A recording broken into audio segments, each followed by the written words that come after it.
Là, aujourd'hui, on est en 2023.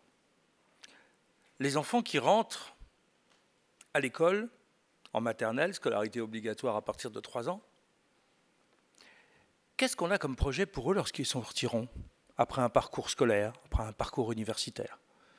On l'a vu, pour la plupart d'entre nous, depuis notre naissance, le monde n'arrête pas d'accélérer. Et probablement qu'on ne sait pas exactement à quoi il ressemblera lorsque ces enfants de 3 ans rentrent à l'école et en sortiront. On a demandé à Luc Ferry d'essayer d'être visionnaire avec nous, d'essayer de réfléchir, d'envisager. Quelles sont les compétences qu'on devrait faire acquérir aujourd'hui pour que nos enfants soient prêts pour demain? Luc Ferry, vous le savez, d'abord un philosophe, et je l'ai connu d'abord à travers ses livres, avant de le rencontrer en tant que ministre, mais c'est quelqu'un qui a le souci de l'éducation de manière générale. Et c'est pas par hasard si à un moment donné il est devenu ministre de l'Éducation et si on a pu avoir des échanges avec Ariel à plusieurs reprises.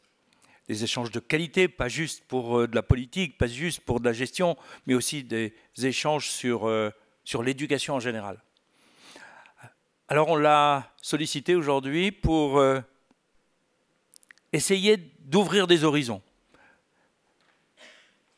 Vous savez, on ne connaît la véracité des prophéties que lorsqu'elles se réalisent, mais peu importe. Lorsqu'elles sont énoncées, ça nous permet au moins de réfléchir, de se poser la question. Peu importe le résultat, peu importe si on aura un peu raison, complètement raison, l'essentiel c'est de se poser aujourd'hui cette question. Quelles compétences il nous faut transmettre pour préparer les élèves de dans 20 ans, dans 30 ans, lorsqu'ils seront peut-être à votre place, vos élèves d'aujourd'hui seront peut-être dans cette salle dans 30 ans en tant qu'enseignants. À quoi on les aura préparés? Merci, Monsieur Luc Ferry, Monsieur le ministre, de venir nous partager avec nous vos réflexions. Un grand merci à vous. Très heureux d'être avec vous. Vous me donnez combien de temps? 2-3 heures ou 20 minutes. Bon, alors j'ai essayé de faire tenir la dinde dans le marron, comme on dit chez moi. Un grand merci à vous d'avoir la gentillesse de m'écouter aujourd'hui. Je commencerai par une remarque plutôt positive, quoique elle a le revers de la médaille. Contrairement à ce que la plupart des journalistes et des observateurs croient, les enquêtes PISA, vous les connaissez j'imagine, les enquêtes PISA ne testent pas, n'évaluent pas un système scolaire, mais l'état de nos enfants. Ça n'a rien à voir. Parce que l'état de nos enfants, il peut tenir aux familles beaucoup plus parfois qu'au système scolaire lui-même. Et donc ce que jugent les enquêtes PISA, c'est l'état de nos enfants, pas forcément l'état du système scolaire. Je vais être très clair, mais ce que je vais dire est assez pénible à dire, mais difficile à dire en public. Si on ne tenait pas compte des 1500 quartiers qui sont en très grande difficulté, ce que certains appellent les territoires perdus de la République, nous serions probablement classés dans les enquêtes PISA numéro 1 mondiaux. On a un vrai problème d'intégration. Et il est situé dans ces territoires perdus de la République. Je vais être très clair sur le sujet. J'en parlais avec mon ami Manuel Valls il n'y a pas longtemps. D'ailleurs, Raïm Corsia devait aller le voir, j'en parlais aussi avec Raïm. Il avait un rendez-vous avec Manuel Valls quand Manuel était Premier ministre. Et nous étions d'accord sur le constat, il n'y a plus un élève juif dans les collèges de Seine-Saint-Denis. Pas un. Voilà. Donc ça veut dire qu'il y a quand même un problème de ce côté-là. Et ce n'est pas simplement un problème par rapport aux communautés juives, mais c'est un problème global par rapport à l'état de l'enseignement ou à l'état du public que nous sommes chargés d'éduquer. Donc, une fois qu'on a dit que le système scolaire n'était pas en cause, on a des professeurs, notamment dans les petites classes, notamment les professeurs des écoles qui sont excellents, probablement en maternelle en particulier. C'est le meilleur corps enseignant que je connaisse, bien meilleur qu'aux États-Unis, incomparable. Moi, j'ai un immense respect pour les maîtresses des petites classes, maternelle, CP, enfin de l'école primaire. Ma grand-mère était directrice d'école, celle qui m'a appris à lire et écrire. Moi, j'étais professeur de ce qu'on appelait les écoles normales à l'époque, c'est-à-dire que je m'occupais justement de faire la formation ce qu'on appelle les R6, les R12 des maîtresses d'école. Je sais qu'il y en a qui savent ce que c'est dans la classe, enfin, dans la salle, pardon. Et si je regarde maintenant, je vais vous présenter en 20 minutes, c'est quasiment impossible à faire, mais disons comme un médecin, diagnostic, étiologie, thérapeutique. Le diagnostic, une fois que j'ai dit que le système scolaire n'était pas du tout aussi mauvais qu'on le dit dans la presse et que les enquêtes PISA le laissent penser aux journalistes, on a 4 problèmes majeurs aujourd'hui qui sont les mêmes que quand j'étais ministre. Ça ne s'est pas arrangé. Premièrement, on a un problème d'illettrisme. On a 35% de nos enfants qui, en arrivant en 6e, sont en grande difficulté de lecture. Alors, à des niveaux différents, je ne vais pas rentrer dans les détails, mais on a en gros 8 ou 10% d'analphabètes, c'est-à-dire d'enfants qui ne savent absolument pas lire.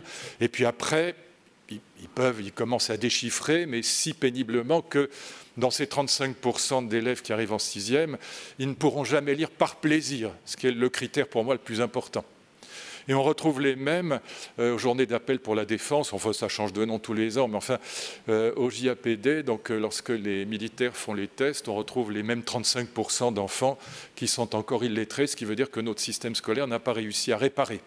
Le problème de l'illettrisme, pour moi, c'est le problème central, parce que quand nos enfants sont en difficulté en matière de lecture et d'écriture, d'abord ils sont en difficulté dans toutes les autres matières, pas seulement en français, mais en plus ça les rend violents, parce que quand vous êtes en échec scolaire et qu'on vous tape sur la tête pendant des années en vous répétant que vous êtes nul, ça rend méchant. Donc on a un problème, c'est le deuxième, un problème de violence. Quand j'étais au ministère, on avait un logiciel qui s'appelait Signa et qui permettait aux chefs d'établissement de signaler les problèmes de violence et d'incivilité, mais en vérité de violence.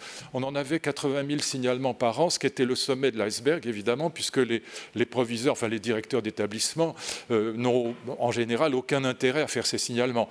Xavier Darcos, quand il était ministre, a cassé le thermomètre, il a supprimé le logiciel parce que ça devenait trop atroce et qu'on n'avait pas envie de voir les choses. Mais ça ne s'est pas arrangé depuis. On a un troisième problème, évidemment, c'est les sorties sans diplôme. À l'âge de 16 ans, à la fin de la scolarité obligatoire, on a environ 160 000 jeunes qui, chaque année, sortent du système scolaire sans diplôme ni qualification. Qu'est-ce qu'ils deviennent après? Compliqué. Et puis on a un dernier problème qui est majeur, c'est évidemment l'entrisme islamiste. Je parlais tout à l'heure de la situation de la Seine-Saint-Denis, mais il n'y a pas que la Seine-Saint-Denis. Et donc on a un entrisme islamiste dont je ne pense pas une seconde que l'uniforme soit la solution. Pas vrai. L'uniforme, croyez-moi, il sera accessoirisé dans le quart d'heure. C'est une fausse bonne solution. Ça fait plaisir à toute la droite camembert. Je dois être le seul type qui n'est pas de gauche à dire que l'uniforme n'est pas la solution. Ça ne me gêne pas qu'on mette des uniformes, ça m'est égal. De mon temps, beaucoup d'enfants mettaient des blouses grises. Mais je vous signale que ça n'avait rien à voir ni avec l'effacement des différences sociales et de richesse ou de religion. C'était pour protéger les vêtements en dessous, parce qu'on avait à l'époque, de l'encre et des plumes sergent-major. Et donc les enfants rentraient tout tachés le soir, et ce n'était pas obligatoire. Quand je dis retour de l'uniforme, je lis ça dans la presse, mais il n'y a jamais eu d'obligation de mettre un uniforme en France, jamais. Je ne suis pas contre a priori, je dis simplement, ne croyez pas que cet uniforme ne sera pas accessoirisé dans le quart d'heure. Les différences de richesse, elles se verront par le portable, dans la manière de parler. C'est le plus distinctif qui soit, la manière de parler de l'appartenance sociale. Dans le portable, dans le cartable, dans les godasses, dans le stylo, ça se verra partout. Et pour les religions, il suffit d'accessoiriser, ça ne changera rien. Et en fait, c'est une lâcheté, c'est parce qu'on n'ose pas appliquer la loi de 2003 qu'on se dit « Ah ben ça va régler le problème, on ne verra plus les signes religieux, mais on les verra quand même ». Donc c'est une fausse bonne solution, mais si ça vous plaît, je ne suis pas contre a priori, ça m'est égal. Mais c'est simplement que je me méfie des fausses solutions, parce qu'on croit que ça va tout régler, mais ça ne règle rien. Et le problème de l'islamisation est beaucoup plus large que la question de l'uniforme, et beaucoup plus inquiétant que la question de l'uniforme. Pourquoi on a ces problèmes? Je ne peux pas rentrer dans les détails, c'est trop long, c'est trop compliqué, mais je vous donne quand même ce que j'en pense en allant à l'essentiel. Les fausses, là aussi, solutions, elles sont partout. On dit c'est les écrans contre les écrits. Alors on a entendu ça des millions de fois, défendu par des gens intelligents, comme mon ami Régis Debray, par exemple. C'est les écrans contre les écrits, c'est la télévision. Mais la télévision, elle n'est pas à l'école primaire. La télévision, elle empêche peut-être, elle concurrence la lecture, mais elle n'empêche pas d'apprendre à lire. Elle n'empêche pas l'apprentissage de la lecture, ce n'est pas vrai. Et donc, on dit c'est la méthode globale, elle a disparu depuis les années 50, on a des méthodes mixtes. Moi, je sais faire un cours d'apprentissage de la lecture, ce sont des méthodes mixtes, ce n'est pas la méthode globale. Et même la méthode globale n'a jamais empêché un enfant d'apprendre à lire, c'est pas vrai. C'est pas bon, c'est une mauvaise méthode, mais c'est pas ça le sujet. Le sujet, il est beaucoup plus profond, c'est qu'on a vécu un XXe siècle de déconstruction. Et j'emploie le terme de déconstruction à dessein.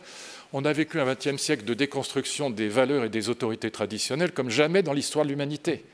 On a déconstruit, si je regarde la haute culture, la figuration et la tonalité dans le domaine de l'art, la tonalité en musique avec l'école de Vienne, avec Schoenberg. On a déconstruit la figuration en peinture avec le cubisme et l'art abstrait, avec Picasso et Kandinsky au début du siècle dernier. On a eu un siècle de déconstruction qui est allé beaucoup plus loin. On a déconstruit les règles traditionnelles du théâtre, on a déconstruit les règles traditionnelles du roman, avec le nouveau roman, avec Rob Grillet, Nathalie Sarraute, etc. On a déconstruit même les règles traditionnelles, si je puis dire, du cinéma, avec la nouvelle vague, avec Jean-Luc Godard. On a essayé en mai 68 de déconstruire les visions morales traditionnelles, qu'elles fussent d'ailleurs religieuses ou républicaines et laïques, la morale bourgeoise, comme on disait. Et donc on a un siècle de déconstruction comme jamais dans l'histoire de l'humanité. Et contrairement à ce qu'on croit, cette déconstruction, elle n'a pas été faite par les 68 arts, par mon camarade Danny Cohn-Bendit, qui dit beaucoup de bêtises, mais qui n'est pas un méchant. Je dis les choses entre nous, mais enfin c'est la vérité, c'est tellement visible. Et c'est pas un mauvais, c'est pas lui qui est responsable de la déconstruction. La vérité, Schumpeter, le plus grand économiste de tous les temps, a raison, c'est le capitalisme qui est déconstructeur. Le capitalisme, il repose sur une logique fondamentale qui est celle de l'innovation. C'est l'innovation qui nous oblige à acheter, que ce soit dans le domaine des ordinateurs, des voitures ou de ce que vous voudrez. L'innovation nous oblige à changer d'objet en permanence. Et l'innovation, elle est rupture avec la tradition.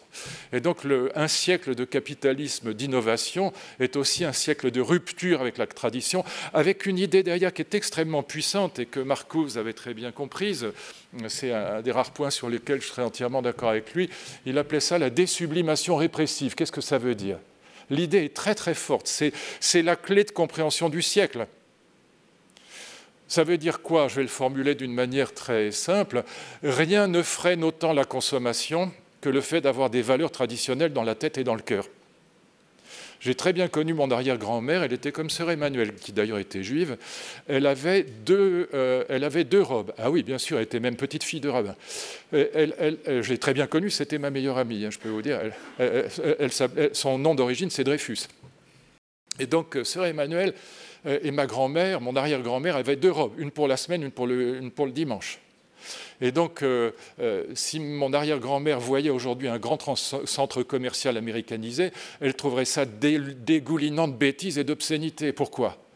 Rien ne freine autant la consommation, je disais, que les valeurs traditionnelles. C'est ce que Freud appelait la sublimation. Désublimation répressive. Je vais le dire comme ça, mais je pourrais y consacrer un séminaire d'une année, parce que c'est la clé pour moi de compréhension du siècle. Il fallait que les valeurs traditionnelles fussent déconstruites par le capitalisme pour que nous et nos enfants, vous allez parler de leur bien-être, nous entrions dans l'ère de l'hyperconsommation de masse. Si mes filles avaient les mêmes valeurs que mon arrière-grand-mère, elles n'achèteraient rien. Et le capitalisme ne pourrait pas se développer. Et c'est un homme plutôt de droite qui vous dit ça, de droite très modérément, hein, mais néanmoins plutôt libéral pour l'économie de marché, qui vous le dit, c'est pas parce qu'on est un libéral qu'on est obligé d'être idiot et de ne pas voir les défauts de son propre système. Patrick Lelay, le patron de TF1, l'avait dit, il avait dit « Mon boulot à moi, mon vrai job, c'est d'offrir aux chefs d'entreprise des temps de location de cerveau vide. » C'est ça qu'on a vécu. Et donc cette déconstruction des valeurs traditionnelles, elle a livré nos enfants à l'hyperconsommation de masse, et c'est ça que nous vivons aujourd'hui. Il faut aussi en tenir compte dans vos réflexions sur le bien-être des enfants. Le bien-être, ce n'est pas non plus la consommation à l'état chimiquement pur. Réfléchissez à ça. Vous avez deux môles traditionnels dans l'enseignement et dans l'éducation. la civilité et la grammaire. C'est totalement patrimonial. C'est 0% de créativité. Aucun d'entre nous dans la salle n'a inventé les règles d'accord du participe avec le verbe avoir, quand le complément d'objet est placé avant. Personne n'a inventé la langue française. Zéro innovation. Même Céline, que j'aime pas par ailleurs. Mais même chose pour la civilité, quand vous terminez une lettre et que vous dites « Monsieur, Madame, je vous prie d'agréer l'expression de mes sentiments les meilleurs », zéro créativité. Or, tout notre enseignement rénovation pédagogique, depuis 1970, héritage du joyeux mois de mai, repose sur la logique de l'innovation, de la créativité, auto-construction des savoirs. Ben, ce n'est pas vrai. On n'auto-construit pas les savoirs. On les reçoit avec humilité quand il s'agit de civilité et de grammaire, de politesse et de maîtrise de la langue. Et donc cette érosion des valeurs traditionnelles, elle a été aussi érosion des deux grands secteurs qui sont traditionnels ou patrimoniaux dans l'enseignement, la maîtrise de la langue et la maîtrise de la civilité. C'est ça qu'on a perdu. Nos enfants, ils sont adorables, ils sont mimi comme tout, j'adore mes filles, elles, c'est des merveilles. Mais la langue, la civilité, c'est compliqué. Et c'est un combat de tous les jours. Dans l'éducation, moi je distingue éducation-enseignement. Éducation, c'est à la maison, l'enseignement, c'est à l'école. Appliquez ce principe que votre oui soit un oui, que votre non soit un non. Réfléchissez avant. Ne négociez pas avec les enfants, ce n'est pas des syndicats. Rénovation pédagogique, catastrophe absolue. On a livré nos enfants, paradoxalement, à l'ère de la consommation de masse. Ce sont les 68 arts qui l'ont fait, mais ils ont été les complices de cette logique du capitalisme moderne. C'est ça la clé du XXe siècle. Je n'ai pas le temps de l'argumenter davantage, puisque je ne veux pas parler trop longtemps. Solution, c'est quoi la solution? La solution, elle est double aujourd'hui. Et si j'avais un peu plus de temps, je vous dirais pourquoi plus en détail, parce que ça mériterait d'être argumenté longuement. Premier point, il faut être hyper conservateur et hyper moderne, les deux. Hyper conservateur parce que si on ne transmet pas les fondamentaux à nos enfants, ils sont en grande difficulté. Autrement dit, il faut absolument revenir à l'enseignement des fondamentaux. La maîtrise de la langue, c'est vital. C'est pour ça que j'avais fait le dédoublement des cours préparatoires, parce que 80% des enfants qui n'apprennent pas à lire aux cours préparatoires n'apprennent jamais à lire. C'est les mêmes qu'on retrouve à 18 ans. Autrement dit, grande maternelle, CP, CE1, c'est les 3 classes les plus importantes de tout le système scolaire. C'est là que ça se joue. Si vous ratez la marche, c'est fichu. Très difficile. On sait produire l'échec, on ne sait pas remédier. C'est pour ça que j'avais dédoublé les CP, pour permettre aux maîtresses d'école, je dis maîtresses parce qu'à 90% ce sont des maîtresses, mais enfin aux maîtres aussi, de faire la réparation au moment où le problème apparaît, avoir suffisamment de temps et d'espace pour le faire. Et j'avais fait le livret du CP pour aider justement, indépendamment de la méthode de lecture qu'on utilise. Il y a, vous le savez, il y a des maîtresses d'école dans la salle, vous savez qu'il y a des difficultés, les costumes, les marques du pluriel, enfin, il y a toutes sortes de difficultés qu'on avait listées avec les moyens de remédier. Donc les fondamentaux, c'est vital. Voilà. Et en même temps, il va falloir être hyper moderne. Je vous demande une chose, faites ça vraiment. En rentrant chez vous, vous allez sur le site qui s'appelle OpenAI. Vous allez voir ChatGPT. J'ai fait un papier il y a 15 jours dans le Figaro sur ChatGPT, qui est un logiciel absolument incroyable. Et depuis, il y a eu 40 papiers dans la presse. ChatGPT, ça s'appelle. Je le dis en anglais parce qu'en français, c'est moins joli. Mais, ouais, c'est pas très élégant.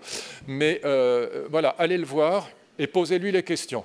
J'ai un ami qui a un enfant qui est en 3e année de maths. ChatGPT fait tous ses devoirs de maths, sans aucun problème. ChatGPT vient de passer la licence de... Écoutez bien, ce n'est pas une blague. Et allez le voir, parce qu'il faut le voir pour le croire. ChatGPT vient de passer la licence de droit avec 12 de moyenne. Il a fait ça en 45 secondes, là où les mômes mettent 4 heures pour le faire. Voilà, vous lui posez une question, moi je lui ai posé tas de questions. Je lui ai demandé de me faire la différence entre Schumpeter et Keynes, par exemple. Mon ami Laurent Alexandre lui a demandé quelle est la différence entre les grands historiens de la mentalité et Luc Ferry. Il se met à écrire en 2 secondes, pas en 15 secondes, en 2 secondes. Il se met à écrire et il vous fait une dissertation. Mon futur gendre vient de passer sa maîtrise, son master à Warwick en Angleterre. Il l'a fait entièrement avec ChatGPT. Voilà. Alors vous posez une question, puis après vous corrigez. Alors de temps en temps, il se trompe. Hein. Mais c'est incroyable. C'est à tomber par terre. Et il va sortir, ChatGPT 4 va sortir en avril. Il sera des milliers de fois meilleur que celui-là. Imaginez ce que ce sera dans 10 ans, dans 20 ans, dans 50 ans. Voilà. C'est dingue ce truc. Donc je disais, il faut être hyper conservateur, hyper moderne. Pourquoi? Parce qu'il faut que vous réfléchissiez, alors, si j'étais ministre de l'Éducation, ce serait mon sujet de préoccupation principale avec les fondamentaux, la maîtrise de la langue et si possible la civilité. Il faut réfléchir à ça. Il faut absolument que nous, et même comme mère ou comme père de famille, il faut y penser. Rassurez-vous, je vais m'arrêter là. Il faut orienter nos enfants vers des métiers qui ne seront pas bouleversés, impactés de manière dramatique par l'intelligence artificielle. C'est pas la radiologie, c'est mort, par exemple. Radiologue, c'est fini. Experts comptables, ils vont s'en sortir parce qu'ils donneront des conseils aux entreprises. Ils seront les médecins des entreprises. Mais sinon, la comptabilité, elle est faite. Bon, ChatGPT, il y a un article de 3 cancérologues absolument génial, américains, j'ai lu ça la semaine dernière. Ils ont discuté avec ChatGPT sur, sur 3 cas cliniques réels en demandant conseil à ChatGPT. Et ils ont discuté avec ce logiciel exactement comme ils discutent avec un de leurs confrères, qui a été plutôt meilleur qu'eux, disent-ils, en donnant les doses exactes de médicaments, etc. Donc il faut envoyer nos enfants vers des métiers qui ne seront pas bouffés par cette intelligence artificielle qui va se développer de manière exponentielle dans les années qui viennent. Quels sont les métiers qui ne seront pas impactés de manière dramatique par cette intelligence artificielle? Là encore, si j'avais le temps, je développerais ça longuement. Je vous donne juste le principe de la solution. Tête, cœur, main.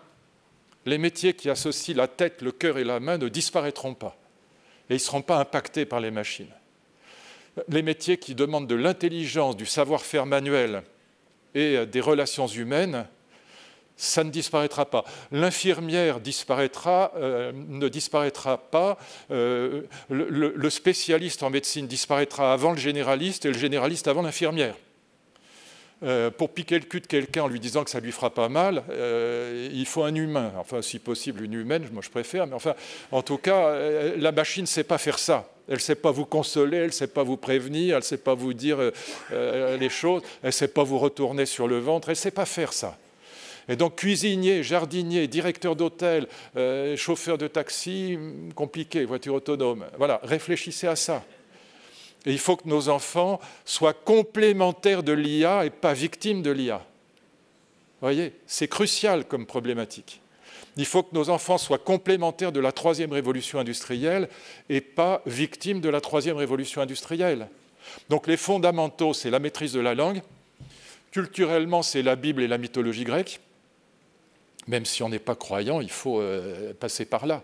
Moi, j'ai mis l'enseignement des religions au CM2 et surtout en seconde, en 6e et en seconde, parce que sur le plan culturel, c'est vital. Voilà.